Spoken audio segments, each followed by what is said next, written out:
आप सबको लोहड़ी की बहुत बहुत शुभकामनाएं। एक जानवर ही कहते होंगे उसको, गिरगिट को क्या कहते हैं? जानवर ही होता है। बीजेपी ने गिरगिट को भी एक रंग सिखा दिया।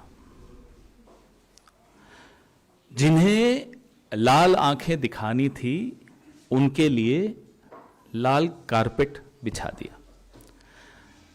ये एक वीडियो चलाइए जो पीछे चल रहा है। हमें यह दिक्कत नहीं है कि चीन की CPC, communist party of China के लाइजॉन डिपार्टमेंट के जो शीर्ष डेलीगेशन है उनका स्वागत कल बीजेपी के मुख्यालय में हुआ। हमें इस बात की दिक्कत नहीं है। जब बीजेपी विपक्ष में थी तब भी लगातार इनसे मिलती थी, वहां जा जाकर मिलती थी। आरएसएस वाले जा जाकर मिलते थे, ट्रेनिंग लेते थे, ये राम माधव एंड कंपनी।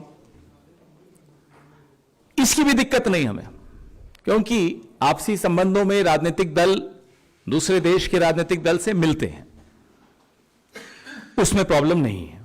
हंसते मुस्कुराते फोटो पोस्ट की इसमें आपको दिखेगी अभी, हमें उसमें भी कोई दिक्कत नहीं है। चलिए करिए आप। दिक्कत मीटिंग से नहीं है, दिक्कत संवाद से नहीं है, दिक्कत है भाजपा के दोगलेपन से, दोहरेपन से, ढोंग से, मक्कारी से। दिक्कत इससे है। अरे साहब एमओयू हो गया, 10 साल से बोलते रहे एमओयू हो गया, एमओयू हो गया, और खुद देखिए क्या कर रहे हैं। दिक्कत है कि आपकी बैठकों का नतीजा क्या निकलता है। दिक्कत इससे भी नहीं है कि 9, 10, 11, 12 बार प्रधानमंत्री शी जिनपिंग से मिलते हैं, झूला झूलते हैं, उनके आगे हाथ बांध करके यूं सर झुका के खड़े रहते हैं, उससे भी दिक्कत नहीं है। चलिए ये भी मान लेते हैं, अपना अपना चरित्र होता है, अपनी अपनी रीढ़ की हड्डी होती है, उनकी इच्छा, उससे भी दिक्कत नहीं है। रीढ़ की हड्डी नहीं है, उससे भी दिक्कत नहीं है। दिक्कत है इस सब का नतीजा भारत के लिए क्या होता है। दिक्कत आपकी नीयत में है। हमें दिक्कत आपकी नीयत से है। हमें दिक्कत आपकी इन तमाम बैठकों से जो बंद दरवाजों में होती हैं, उसके बाद जो खामियाजा देश भुगतता है उससे है। यही अगर हमारे नेताओं से मिलते तो ये लोग बोलते देखो देखो ये माओ जेडोंग का रिश्तेदार है भाई, कांग्रेस पार्टी, हमारे लिए तो तुरंत सर्टिफिकेट आ जाते हैं, संघ के लिए नहीं आएंगे। वैसे संघ का मतलब क्या है? चीन की कम्युनिस्ट पार्टी से मिलना हमें नहीं समझ में आता। क्या सांस्कृतिक आदान प्रदान हो रहा है? क्या है ये? दूसरी बात ये कि जो डावाडोल नीति है चीन की, भैया आवाज मत करिए प्लीज, जो डावाडोल नीति है हमारी चीन के प्रति, ना केवल चीन के प्रति, जो पूरी विदेश नीति की मैं बात कर रहा हूं।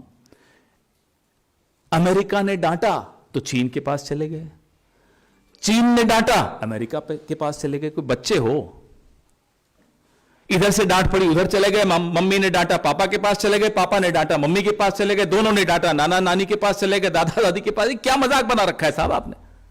ये विदेश नीति है, इसको गंभीरता से लीजिए। ये हम बार बार कहते आए हैं। हमें कहेंगे साहब चीन के झालरों को बैन कर दो, मत खरीदो चीन के झालरों को, और खुद इलेक्ट्रॉनिक क्षेत्र में उनका निवेश मांगेंगे, धौलेरा में उनको जमीनें देंगे। जिस व्यक्ति को तमिल भाषा से नफरत है, प्रधानमंत्री की बात कर रहा हूं, वो जब मुख्यमंत्री थे गुजरात के, तो गुजरात के करिकुलम में, स्कूल के करिकुलम में मैंडरिन भाषा की बड़ी हिमायत करते थे कि साहब गुजरात के बच्चों को मैंडरिन सीखनी चाहिए। तमिल नहीं होना चाहिए, उर्दू तो छोड़ ही दीजिए, मैंडरिन सीखनी चाहिए। भाई क्या रिश्ता है आपका चीन से कि गुजरात के बच्चे मैंडरिन सीखें? क्या रिश्ता है आपका चीन से कि हमें कहते हैं कि झालर मत खरीदो, और जम्मू कश्मीर में स्मार्ट मीटर डोंगफैंग नाम की कंपनी से खरीद लेते हैं जो ब्लैक लिस्टेड है। चीन आपके मैप बदलता है, आप बदला ऐप से लेते हो, साहब ऐप बैन कर दो। ये क्या है? मजाक समझ रखा है। चीन आपके फर्टिलाइजर रोक देता है, गांवों में लोग मरे हैं। चीन आपके रेयर अर्थ बेचना आपको बंद कर देता है। कितना नुकसान भारत को उसका झेलना पड़ा। लेकिन आप जरा वो चलाइए, क्लीन चिट वाला वीडियो चलाइए जरा। ये 19 जून 2020 को तो हमें मालूम पड़ा कि नरेंद्र मोदी चीन से कितना डरते हैं। पहले तो ये बात दबी हुई थी, छिपी हुई थी। गलवान में हमारे 20 बहादुर सैनिक शहीद हुए, कोई फर्क नहीं पड़ा नरेंद्र मोदी को। चलाइए क्लीन चिट 20 जून को। यह इतिहास में दर्ज हो चुका है। आने वाली पीढ़ियां माफ नहीं करेंगी नरेंद्र मोदी को, क्योंकि पूरे विश्व को समझ में आ गया कि एक ऐसा व्यक्ति, एक बहादुर देश, एक बहादुर सेना, लेकिन एक ऐसा व्यक्ति प्रधानमंत्री बना है जिसको जरा सा डराओ वो पूरा डर जाता है, थर थर कांपता है, क्लीन चिट दे देता है।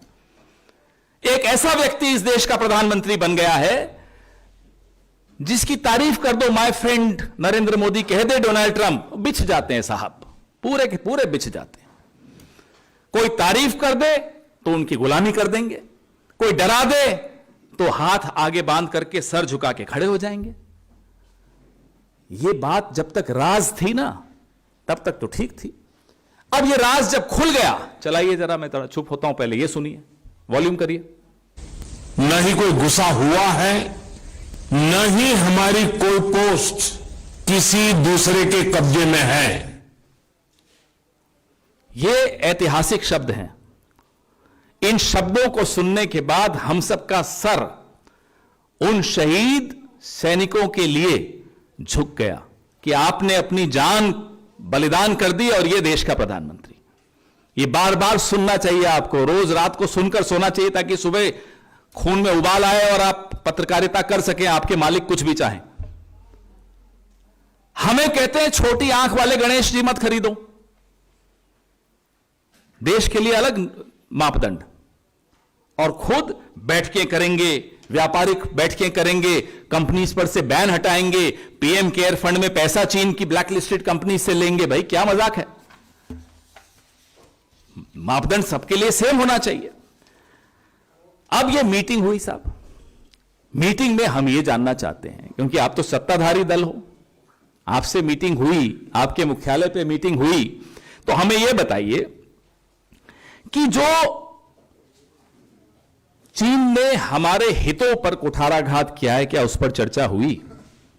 गलवान से लेकर लद्दाख से लेकर, और अब जो नया कल जो दावा किया है उससे शख्सगाम घाटी कश्मीर, कल ही बैठक हुई और अभी दावा भी हो गया कि शख्सगाम घाटी जो है कश्मीर की वो चीन की है।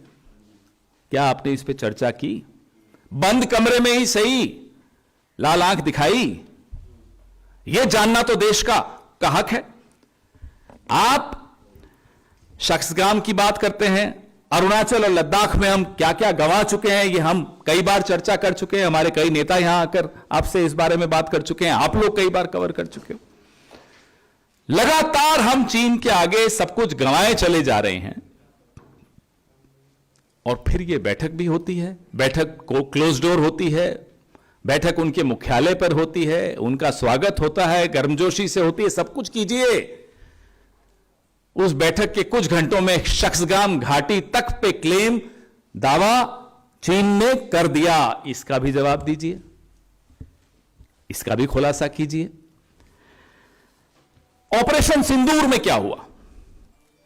फौज के बहुत आला अधिकारी ने खुद बोला कि चीन पाकिस्तान को खुलकर मदद कर रहा था। क्या इस पर भी चर्चा? So few lessons that I thought I must. हाँ, चलाइए चलाइए। As far as Operation Sindoor is concerned, firstly, one border, two adversaries. So we saw Pakistan one side, but adversaries were two, and if I would say actually 4 or 3 actually. So Pakistan was the front face. We had China providing all possible support, and it's no surprise because if you were to look at statistics, in the last 5 years, 81% of the military hardware that Pakistan is getting is all Chinese, 81% of that. So it's no surprise. And China, of course, the good old dictum, killed by a borrowed knife, 36 stratagems that China talks about, killed by a borrowed knife. So he would rather use the neighbor to cause pain than getting involved in the mud slinging match on the northern border. So that is what he's seen. And another thing that China perhaps has seen is that he's able to test his weapons against, say, various other weapon systems that are there. It's like a live lab which is available to. So it's a good, that is what is something we have to be very, very cognizant of. General R Singh को आप सुन रहे हैं, आपने उस वक्त भी सुना था। HQ-9 एयर डिफेंस सिस्टम चीन ने तैयार किए, तैनात किए। पाकिस्तान को PL-15 मिसाइलें सप्लाई की जो सीधे भारत को निशाना बना रही थी। फिर भी मोदी जी ने चीन की शर्तों को स्वीकार करते हुए मानसरोवर यात्रा शुरू की, उनकी शर्तों पर शुरू की। मैं आपको कई वृतांत, लंबी प्रेस कॉन्फ्रेंस है क्योंकि बहुत कुछ पिछले 10-11 साल में हम गंवा चुके हैं, छवि के अलावा भी बहुत कुछ गंवा चुके हैं। अब जैसे अमेरिका में डोनाल्ड ट्रंप ने दावा किया, वैसे चीन ने भी दावा किया। साहब मध्यस्थता की थी ऑपरेशन सिंदूर में, जवाब आया यहां से? कोई जवाब नहीं आया। आंखें नीची हैं, हाथ आगे बंधे हुए हैं, झुके हुए हैं। झुका हुआ प्रधानमंत्री ये देश कभी स्वीकार नहीं करेगा जो इस तरह नतमस्तक हो जाता है दुश्मन के सामने। मैंने आपको फर्टिलाइजर का बताया, मैंने आपको डोकलाम का बताया, जो सिलीगुड़ी कॉरिडोर का बताया जहां घुसपैठ करने के लगातार प्रयास चीन करता रहता है। शख्सगाम का बताया, अरुणाचल प्रदेश और अक्साई चीन को कैसे नक्शों में बार बार अपना बताया जाता है, नाम बदले जाते हैं, चीन बार बार करता रहता है, यहां से कोई जवाब नहीं जाता। चलिए चीन तो छोड़िए, बहुत बड़ी बात है, नेपाल तक कर देता है या चुप रहते हैं।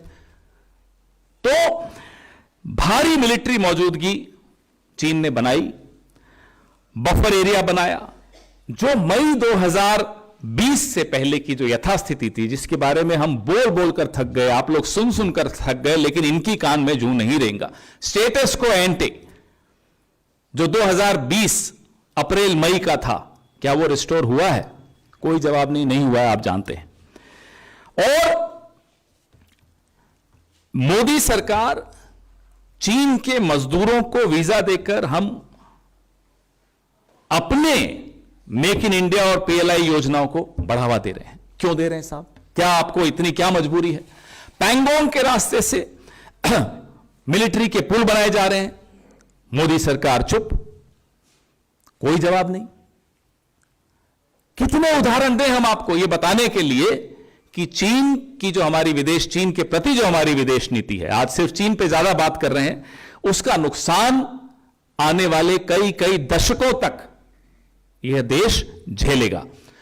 एक वाटर बॉम्ब जो ब्रह्मपुत्रा के वहां जो डैम बना रहा है चीन, वो भी एक उदाहरण है जहां ये कुछ नहीं बोले, चुप। उल्टा इनके चहेते मुख्यमंत्री, क्या नाम है, हेमंता बिस्वा शर्मा, जस्टिफाई करते हैं, अरे साहब क्या नुकसान हो, कोई नुकसान नहीं होगा, आंख बंद कर लेने से मुसीबत थोड़ी टल जाती है। लेकिन नहीं, सब आंख बंद किए हुए हैं, मुंह बंद किए हुए हैं, हाथ बांधे हुए हैं। अब जो हम सवाल इनसे जानना चाहते हैं, पूछना चाहते हैं, हालांकि जवाब आएंगे नहीं क्योंकि हिम्मत है नहीं जवाब देने की, ना इनके पास कुछ है बोलने के लिए। क्या बीजेपी इन तमाम बैठकों में, संघ भी इनसे जो बैठकें करता है, जो बैठकें हमें मालूम है उनकी बात कर रहे हैं, कुछ ऐसी बैठकें भी हुई हैं, हमें मालूम पड़ता है कि जो सार्वजनिक पटल पर नहीं आती, हमें आपको नहीं मालूम पड़ती, लेकिन बैठकें चलती हैं इनकी। क्या उन बैठकों में ये सारे मुद्दे उठाते हो? इसका जवाब तो देश को दीजिए ना। तो अगर जब ये मुद्दे आप उठाते हो तो वहां से क्या जवाब आता है, यह भी रिपोर्ट दीजिए। संसद में तो आप चर्चा भी नहीं चाहते हो चीन पर, पता नहीं क्या घबराहट है आपको कि कहीं राहुल गांधी जी, मल्लिकार्जुन खड़गे जी कहीं पोल पूरी नहीं खोल दें आपकी, वो तो रिकॉर्ड पे आ जाएगा। जब आप ये बैठकें करते हो तो क्या ये मुद्दे उठाते हो, और जब ये मुद्दे उठाते हो तो क्या जवाब आता है? जो आप लगातार भारत को नुकसान चीन की तरफ से पहुंचता है, इन बैठकों की वजह से पहुंचता है या इन बैठकों के बावजूद पहुंचता है? क्योंकि सबूत तो यही है कि ये बैठकों के बाद, जैसे अभी हुआ शख्सगाम घाटी का, तो अभी हुआ है, कल बैठक हुई और कुछ घंटों में शख्सगाम घाटी पर उन्होंने दावा ठोक दिया। क्या जो भारी ट्रेड इंबैलेंस है, जो असंतुलन है व्यापार का, उसके बारे में भी बात होती है? क्या भारत में चीन के सामान की जो बाढ़ आ जाती है उसके बारे में भी कुछ चर्चा होती है कि उस इंबैलेंस को कैसे ठीक करें, उस असंतुलन को कैसे ठीक करें, क्या उस पर बात होती है? क्या इन मीटिंग्स में चीन द्वारा भारत को रेयर अर्थ्स और विशेष तौर पे फर्टिलाइजर पर जो बैन लगा, अघोषित बैन था, चीन ने जो बैन लगाया, क्या उस पर चर्चा हुई? क्या कोई नतीजा निकाला आपने? क्या ऐसा कुछ बंदोबस्त किया कि आइंदा ऐसा न हो? भारत के किसानों के लिए सोचते हो जब आप ऐसी बैठकें करते हो? तो करिए बैठक, मैं कह रहा हूं फिर से, हमें बैठकों में दिक्कत नहीं होती रहनी चाहिए, लेकिन देश के हितों के साथ समझौता करने के लिए नहीं होनी चाहिए। देश के हितों से समझौता करने वाले के साथ जब आप बैठकें करते हो तो आंखों में आंखें डाल के सवाल जरूर पूछना चाहिए आपको और देश को जवाब दिलवाना चाहिए। क्या इन मीटिंग्स में पिछले कुछ सालों से चीन के अधिकारियों द्वारा अरुणाचल प्रदेश के कई भारतीय नागरिकों को हिरासत में लेने की भी बात की है? जरा वो भी बताइए। हमारे लोग बॉर्डर से उठा लिए जाते हैं, हिरासत में ले लिए जाते हैं, यहां से कुछ आवाज नहीं आती, चुप। कितना कितना हमारे हितों का आप समझौता करेंगे? क्या ऑपरेशन सिंदूर में जो चीन ने पाकिस्तान की मदद की, हथियार, टेक्नोलॉजी, जेट सब देने में जो चीन की भूमिका थी, क्या उस बारे में बात हुई इन बैठकों में? तो ये सब सवाल जवाब मांगते हैं। भारतीय राष्ट्रीय कांग्रेस बीजेपी से, प्रधानमंत्री से ये उम्मीद करती है कि पूरी जवाबदेही, पूरी पारदर्शिता के साथ हमें बताइए कि इन क्लोज डोर मीटिंग्स में क्या हुआ, भारत के कितने हितों का समझौता करके आप आए हैं, यह हमें जानना है। आपके सवाल।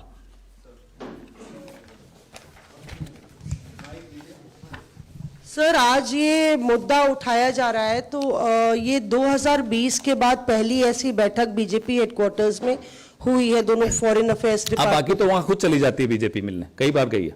मेरे पास अभी प्रेस रिलीज में लिस्ट है कितनी बार बीजेपी और आरएसएस के प्रतिनिधि मंडल चाइना जाकर मिला है, पहली बार वो यहां आकर मिले जी। तो कई बार संसद में ये आरोप बीजेपी और गृह मंत्री अमित शाह ने लगाया है कि जब गलवान वैली में क्लैश हो रहा था, पीएलए से लड़ रही थी भारतीय सेना, तो राहुल गांधी चाइनीज एम्बेसी के अधिकारियों से कौन मिल रहा था, ये संसद में भी इसको लेके कई आरोप राहुल गांधी पर लगे हैं।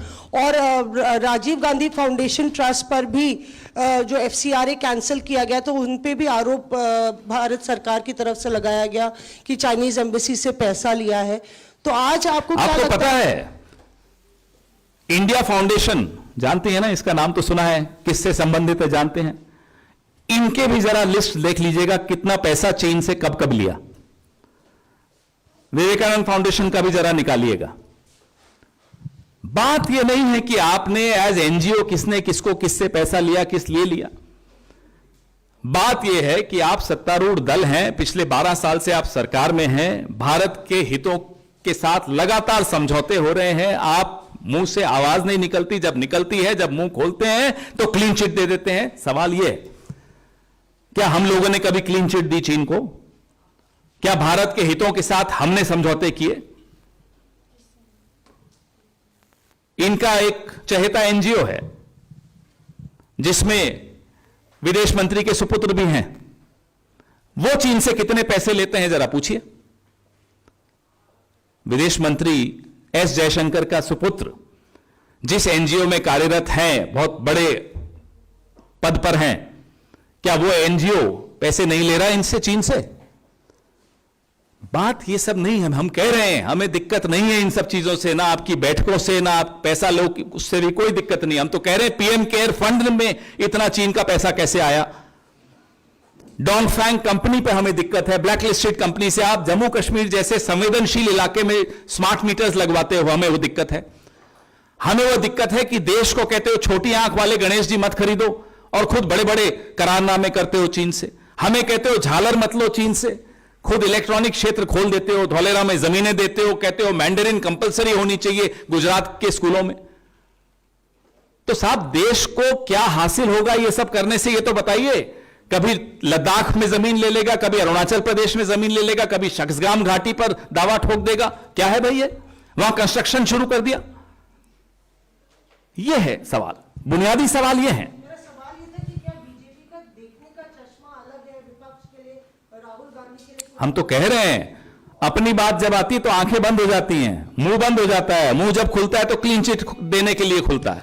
हम तो यही कह रहे हैं। पवन जी, मेरा सवाल ये है कि सक्सगाम आप वैली की आप बात कर रहे हैं, पाकिस्तान ने अवैध कब्जा कर रखा है, चीन वहाँ पे इंफ्रास्ट्रक्चर का निर्माण कर रहा है, हालांकि चीन इस दावे को खारिज करता रहा है। तो अब सवाल मेरा ये है कि दूसरी तरफ भारतीय जनता पार्टी के दफ्तर में चीन का एक डेलीगेशन वहाँ पे पहुँचता है, इसको आप किस तरीके से देखते हैं? दूसरा भी इसमें एक सवाल और है इसी से संबंधित कि बीजेपी पहले राहुल गांधी को चीन की नेताओं के साथ जो तस्वीरें आई थी, जो शेयर करती रहती है और कहती रहती है कि कम्युनिस्ट पार्टी ऑफ चाइना के नेताओं से राहुल गांधी क्यों मिल रहे हैं, तो आप इसको किस तरीके से देखते हैं? एक और पार्टी में उनका डेलीगेशन मिलता है और आरोप राहुल गांधी पे भी ये लोग लगाते हैं। हम फिर कहते हैं, आप मिलिए।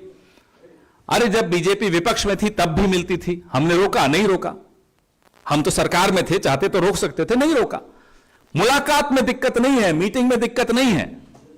आपसी संबंधों में इस तरह की पॉलिटिकल एक्सचेंजेस होते हैं, मीटिंग्स होती हैं, कोई नई बात नहीं है। लेकिन क्योंकि मैं इंग्लिश बिल्कुल नहीं बोला इस प्रेस कॉन्फ्रेंस में, थोड़ा इंग्लिश में भी बोल देता हूं। But you first weaponize the meetings that the Communist Party of China has with Congress, selectively weaponize. Then you demonize the Congress Party and you abnormalize these meetings. That is the problem. These are normal meetings. You cannot abnormalize these meetings just because it suits your politics for a few television debates. ये पूरी सरकार TV debates के लिए, TV debates के माध्यम से, TV debates की वजह से चलाई जा रही है। क्या मतलब है साहब? या सोशल मीडिया की वजह से चलाई जा रही है? सरकार सोशल मीडिया और टीवी डिबेट से चलती है। सिर्फ एक डिबेट जीतने के लिए आप हमारी मीटिंग्स पर बड़ी बड़ी तोहमत हम पर लगा देंगे, खुद मिलते रहेंगे। जैसा अभी इन्होंने पूछा डोनेशन, अरे आप क्या ले रहे हैं ये भी तो बताइए। मुद्दे वो हैं ही नहीं, मुद्दे हैं भारत के हितों के साथ समझौता किसने किया।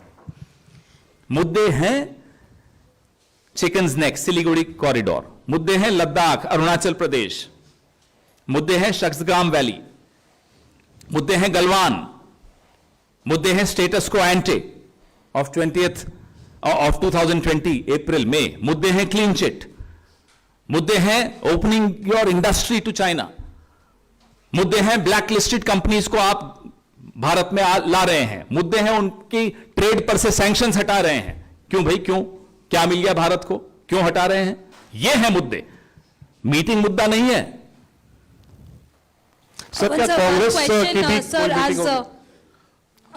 एक माइक रखो ना, दो माइक रखोगे तो फिर।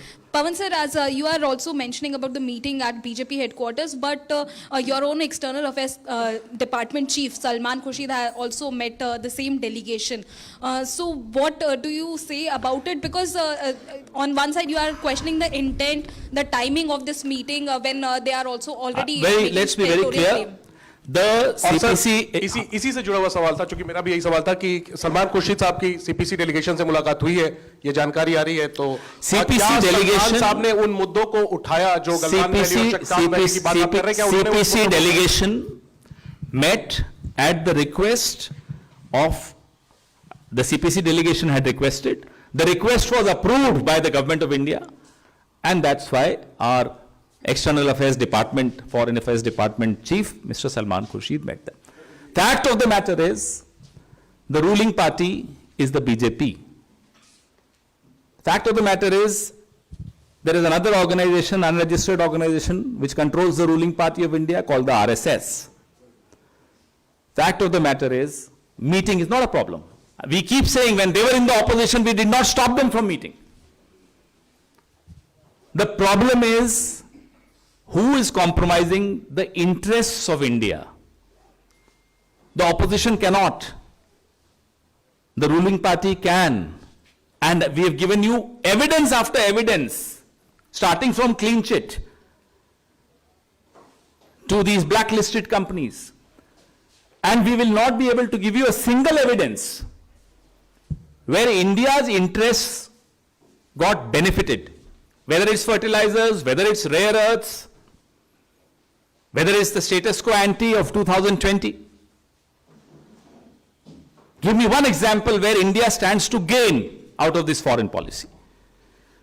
So, hiding behind meetings is a shortcut to avoiding critical questions that we are asking. As I said at the beginning of my press conference, we have no problem you meet. हमें कोई दिक्कत नहीं, आप मिलते हो, आप जब विपक्ष में थे तब भी मिलते थे, हमें दिक्कत नहीं थी, क्योंकि मुलाकातें होती हैं राजनीतिक दलों की आपस में, अलग अलग देश के राजनीतिक दलों की मजबूती, ये ट्रैक 2 भी होती है, ट्रैक 3 भी होती, कई चीजें होती हैं देशों में, उसमें दिक्कत नहीं है। दिक्कत तो आपने बनाई है, हम तो कभी मानते ही नहीं थे दिक्कत। दिक्कत है जब आप सत्तारूढ़ दल हैं, आप लगातार मीटिंग्स करते हैं, तो इन बंद कमरों में क्या ये सवाल उठाते हैं, ये है दिक्कत। आपने भी हिंदी में पूछा, तो सीपीसी, मैं बता रहा हूं, हिंदी में बोल रहा हूं, आ रहा हूं, हिंदी तो अभी शुरू किया। सीपीसी ने अनुरोध किया, भारत सरकार की स्वीकृति थी, भारत सरकार ने अनुमोदित किया उस अनुरोध को, और उसके बाद हमारे विदेश विभाग के प्रमुख सलमान खुर्शीद जी उनसे मिले। सत्तारूढ़ दल पहले बताए कि बंद कमरों में आपने क्या ये सवाल उठाए, हम भी इस सवाल का जवाब सही वक्त पे देंगे, और विपक्ष से कोई ज्यादा महत्वपूर्ण बातें होती नहीं है इन डेलीगेशंस की, अब ज्यादा आप मुझसे ज्यादा जानते हैं इस बारे में। जो विजिटिंग डिग्निटरीज होते हैं वो भी ज्यादा महत्वपूर्ण बातें सत्तारूढ़ दल से करते हैं, जिसको अभी 3.5 साल हैं सरकार में, हो सकता है पहले गिर जाए वो अलग बात है, अभी तो 3.5 साल दिखता है कि मोदी जी रहेंगे प्राइम मिनिस्टर, 76 के हो जाएंगे, 77 के हो जाएंगे, 78 के हो जाएंगे, उन पर नहीं लागू होते नियम, लेकिन मैं वैसे बता रहा हूं। तो उस पार्टी से क्या बैठक में क्या क्या ये सवाल, भारत के हितों के सवाल बीजेपी ने, संघ ने उठाए या नहीं, ये है मुद्दा। पवन सर, आज भारतीय सेना के प्रमुख उपेंद्र द्विवेदी का भी प्रेस कॉन्फ्रेंस था, एनुअल प्रेस कॉन्फ्रेंस, उसमें उन्होंने सक्सगाम घाटी पे कहा कि 1963 का जो पाकिस्तान और चीन का समझौता है ये गैर कानूनी है, हम इसको नहीं मानते हैं। जो 5180 किलोमीटर वर्ग भूमि दिया गया था चीन को, वो अमान्य है। हमने कभी नहीं माना उसको, कभी स्वीकार नहीं किया उसको। उसके बाद चीन उस पर कंस्ट्रक्शन करे, अब तक तो हिम्मत नहीं हुई थी, अब क्यों हिम्मत हुई है, यह सवाल है। मुद्दा यह है, यह इसलिए हिम्मत हुई है कि गलवान हुआ, आपने क्लीन चिट दिया। ऑपरेशन सिंदूर में खुलकर चीन ने पाकिस्तान की मदद की। जनरल राहुल आर सिंह का वीडियो आपने देखा, खुलकर मदद की। ना केवल मदद की, जख्मों पर जो नमक छिड़कते हैं वो भी किया, बोले कि मध्यस्थता भी हमने की थी। आप चुप रहे, आपने कुछ नहीं बोला, आपकी हिम्मत ही नहीं है। आपके पुराने क्या संबंध है चीन से, जब आप मुख्यमंत्री थे गुजरात के, हम नहीं जानते। कुछ तो है कि आप उनसे डरते हो। चीन आपके बारे में क्या जानता है हम नहीं जानते, और जानना भी नहीं चाहते, क्योंकि कुछ अच्छा तो नहीं होगा।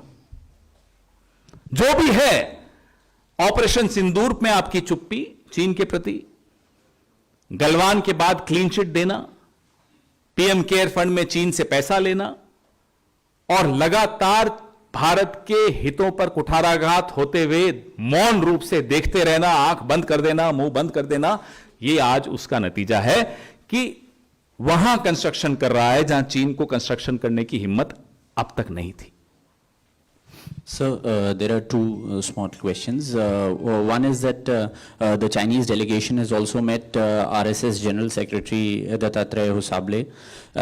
Your reaction on that? And the other one is that the Congress has been raising the China issue during Parliament sessions time and again, but the government has not yielded for a debate on that. So, but in light of the recent reports that the government plans to remove the curbs on Chinese firms, do you think you'll raise all these issues and the demand for a discussion on China will be non-negotiable during the budget session? As far as the meeting with Dattatreya Hosable is concerned, we've always maintained that these non-state players should not be allowed to control state policy.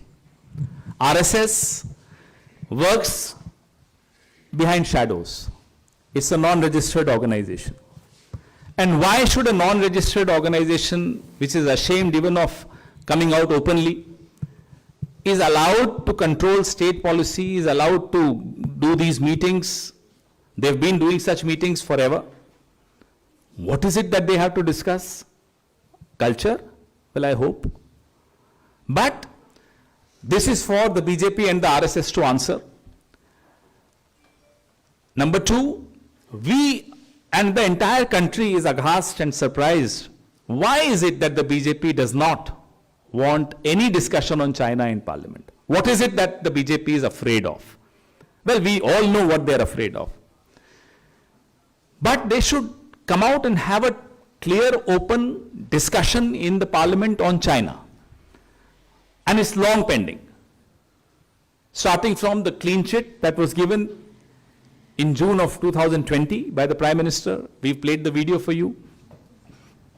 And then, double standards. You advise us not to buy small eyes Ganesha, not to buy Diwali decoration which is made in China, but you go and have all kinds of agreements with their companies, open your doors for their companies. You take money from the blacklisted companies of China for PM Care Fund. You allow them to sell smart meters, Dongfang company of China. You allow them to sell smart meters in a sensitive state of Jammu and Kashmir. What is happening? What is it that you are afraid of? What does China know about you? Personally, I have no idea. Well, we'll keep you posted. Mr. Jairam Ramesh will talk to all of you before the session and then. Sir, लोकतंत्र में opposition parties भी बहुत महत्वपूर्ण भूमिका निभाती हैं। आपने कहा कि भारत के हितों से जुड़े जो सवाल है क्या उन्होंने मीटिंग में उठाए बीजेपी के लोगों ने? आप अपना बता दीजिए प्लीज कि अगर मुलाकात हुई तो उठाए। आपको मैंने खुलकर बोला कि सीपीसी ने मुलाकात का एक रिक्वेस्ट भेजा, निवेदन भेजा। उस निवेदन को भारत सरकार की मोहर थी, बहुत महत्वपूर्ण है ये, और इसलिए हमारे विदेश विभाग के प्रमुख श्री सलमान खुर्शीद ने ये मुलाकात की। सत्तारूढ़ दल बंद कमरे में क्या, दरवाजे बंद करने के बाद क्या मीटिंग में चर्चा हुई, क्या मुद्दे उठाए, ये जानना हम सबके लिए जरूरी है। रही बात हमारी, तो हमसे इतनी महत्वपूर्ण बातें नहीं होती, वो भी हम बता देंगे, वो छोड़िए। एक सिस्टम होता है उसमें वो भी बता देंगे, लेकिन बहुत महत्वपूर्ण है देश के लिए जानना। ऐसे तो कई सवाल हैं देश के मन में, चीन से संबंधित और मोदी और चीन के संबंधों से संबंधित, लेकिन यह बहुत जरूरी है कि बैठक होने के कुछ घंटों में शख्सगाम घाटी पर दावा ठोक देना चीन का, सवाल तो खड़े होते हैं।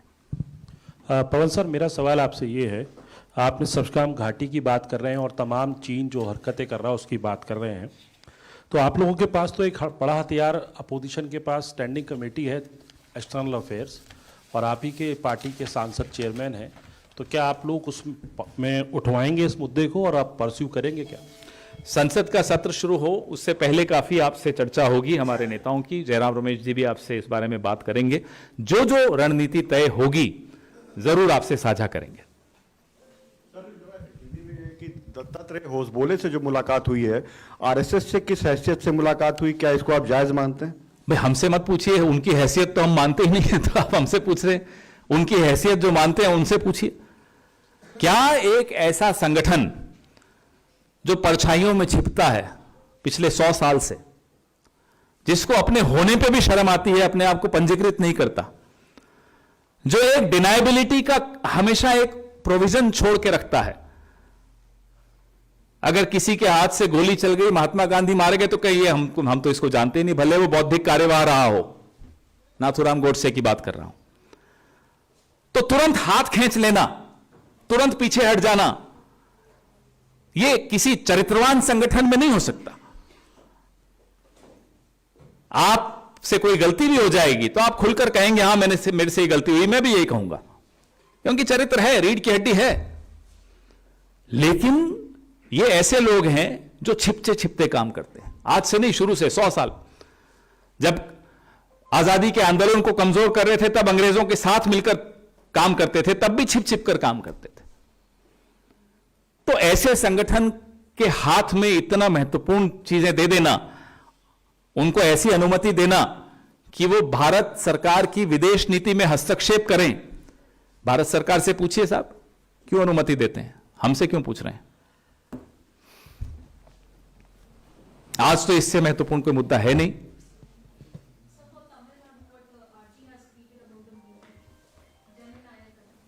We'll talk about this. He's already tweeted, and that's the Congress Party's thing.